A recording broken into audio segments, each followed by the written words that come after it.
Revenge films.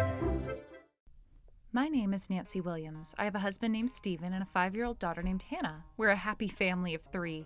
My husband was extremely smart. He graduated from a famous university and got a job at a major company. He works really hard and is very put together, and he's always supporting me. I knew that Steven had always dreamed of having his own company one day, and he's been saving up money for that for years. He said it's finally going to be enough money soon, and I see him working hard every day preparing to start his own business. Unlike my husband, though, I had an insecurity about my educational background. I lost my mother to an illness when I was in middle school. I was so devastated by this that I wasn't able to get myself to study for high school entrance exams and ended up not going to high school. Even though I didn't go to high school, I started working part-time at cafes and convenience stores. That was when I learned how fun it was to work hard, and I've worked hard ever since in order to support myself. I met Steven because he was a regular customer at one of the cafes where I was working. He said that he fell in love with how hardworking I was, and that's why he approached me. That was how we met and first began dating. Even though my husband knew that I only graduated from middle school, he never made a face about it. If anything, he was so supportive and said, "You've been working so hard since you were a teenager. It's really amazing, Nancy. I admire you a lot." And he would compliment me about it. And to this day, even though we're in our 7th year of marriage, there wasn't a single thing about my husband that I didn't like. However, there was one major thing that was difficult in my marriage, and that wasn't my husband, but it was my mother-in-law and her frequent harassment of me. My mother-in-law was the complete opposite of my husband. She thought the educational background was everything. After she found out that I had only graduated from middle school, every time that I would see her, she would say something awful to me and bully me. "Who do you think you are, when you only graduated from middle school and you think you can marry my son that graduated from a major university and is working in a major company?" She would say things like this constantly, and it was a given that she would belittle me. My husband wasn't very fond of his mother in this way, but he had lost his father when he was younger, and because his mother raised him single-handedly, he said he wasn't able to cut off all ties with her because he felt like he needed to get back to her. But knowing that, my mother-in-law would ask for a large amount of money to be sent every single month by my husband, and if she refused, she would put on a sour face and say, "Who do you think raised you for all these years? You have no gratitude." And she would bash my husband. Both my husband and I were not fond of his mother, and we both said that we wanted to avoid her as much as possible, so we did our best not to see her. However, recently she started saying things to us like, "You know, I can look after Hannah every now and then, spend time with my granddaughter. The two of you can go relax together." It was strange to us. My husband would say, "I know my mother, and I know she's not that kind of a person. That's weird, and there's no way we can do that." And he was clearly suspicious of her intentions. He also said that he wanted to avoid leaving our daughter alone with his mother at all costs. I thought that was strange, so I asked him if there was a reason behind that, and his face dropped as he reluctantly told me.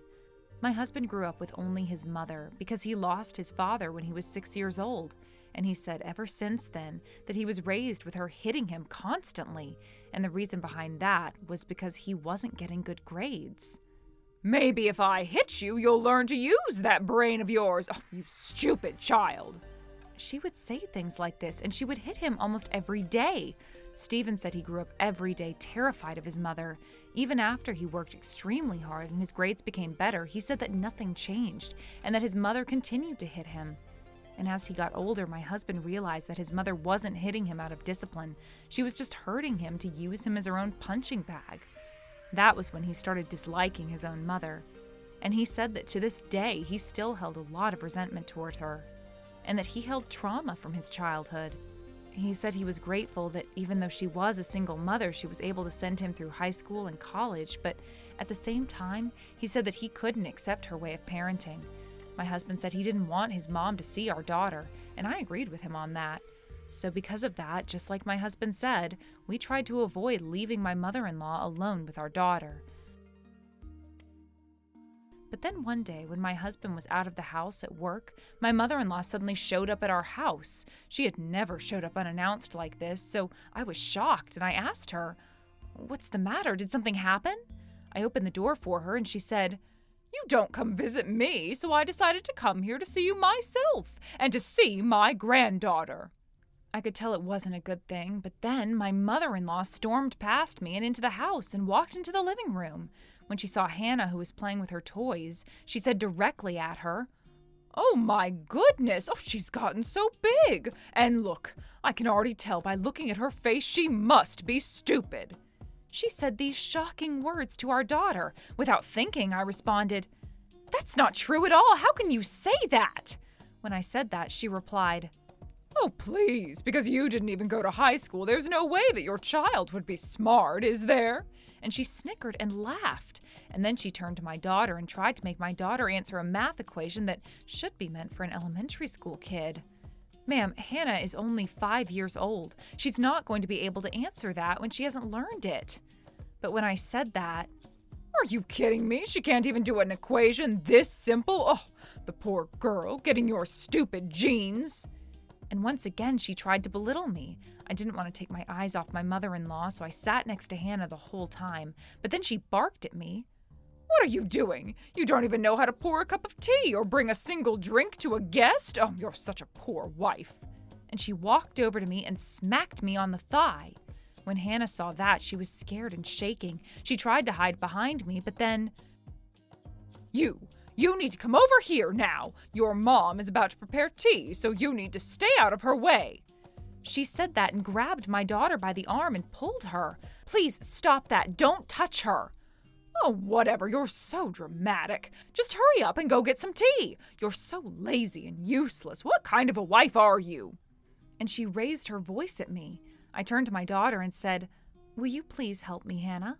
And I took her into the kitchen with me and I began preparing the tea. And then my daughter helped me. She carried a tray holding hot tea and snacks over to the living room. But at that moment, my mother-in-law raised her voice and said, "Don't hold it like that. It's dangerous, you useless child." And then she smacked my daughter. When she hit my daughter, she fell over immediately and she slammed her head on the living room table. "What are you doing?"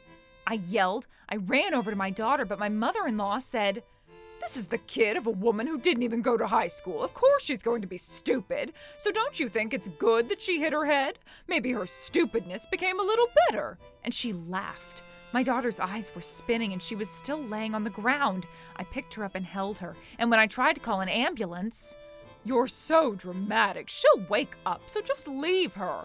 But even if she doesn't wake up, it's not going to cause any problems to anybody because it's just going to be one less stupid person in this world." I couldn't believe the words coming out of her mouth, and she was saying it like it was normal. I ignored my mother-in-law and I called an ambulance, and my daughter was taken to the hospital.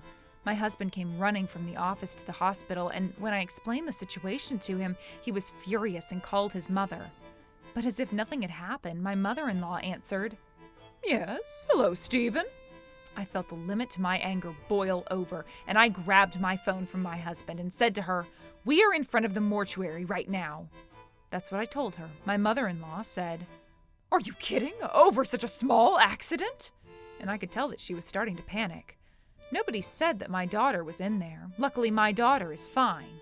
When I said that to her, "Oh, please, why are you trying to threaten me?" And she raised her voice at me. If that were to have happened, I was about to make sure that you turned out the same way. When I said that, my mother-in-law fell silent and my husband took the phone. He said, "What the hell have you done to my daughter?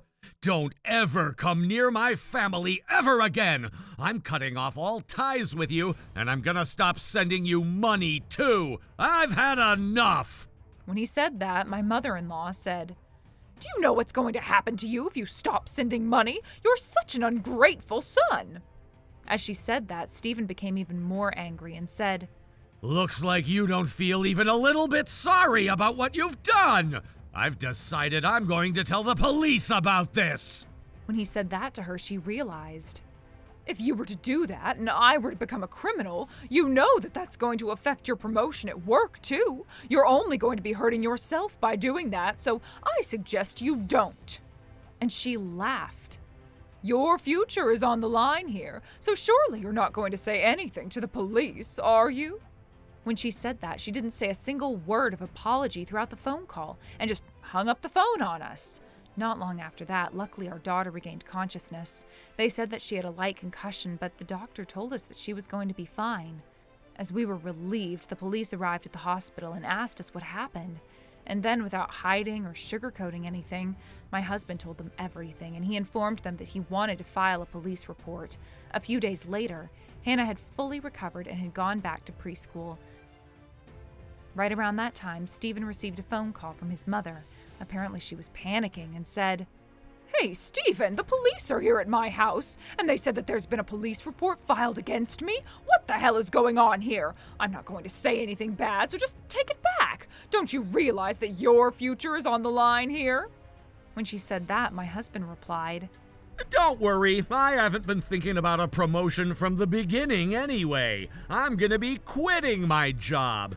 And it's been decided that I'm going to start my own business. But more importantly, why don't you hurry up and turn yourself in? He called the rep, replied, but then she raised her voice. "Are you kidding me? You're selling your own parent to the police? What kind of an ungrateful son are you?" She was furious, but Stephen didn't back down.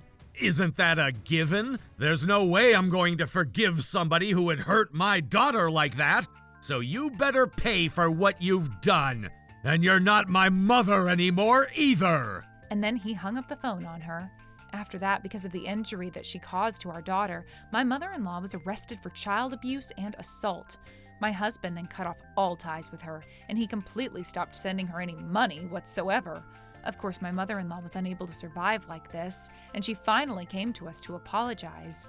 However, we had no intention of ever getting involved with his mother ever again, so he didn't accept her apology and blocked her. She no longer had money, and my mother-in-law was stuck, having to live a life in poverty. About 6 months after my husband cut off all ties with her, we heard that she was arrested once again for stealing from the shops. They said that her motive was because she was so hungry that she was no longer able to stand it anymore, and she was repeatedly stealing from the shops. It looks like she's going to have to be sent behind bars. Currently, I heard that she's still awaiting trial and that they don't know when she's going to be released from jail. As for my husband, after that he quit his job soon after and started his own business. Currently, he's the CEO of his own consulting firm. After cutting off all ties with his mother that had been causing him trouble for years and finally making his dreams come true, I felt like my husband seemed even brighter than before. From now on, as a full-time housewife, I want to support this husband of mine, and I can only pray that our family of 3 can live happily forever. How was today's video? If you enjoyed it, please subscribe, like, and leave a comment. Stay tuned for more.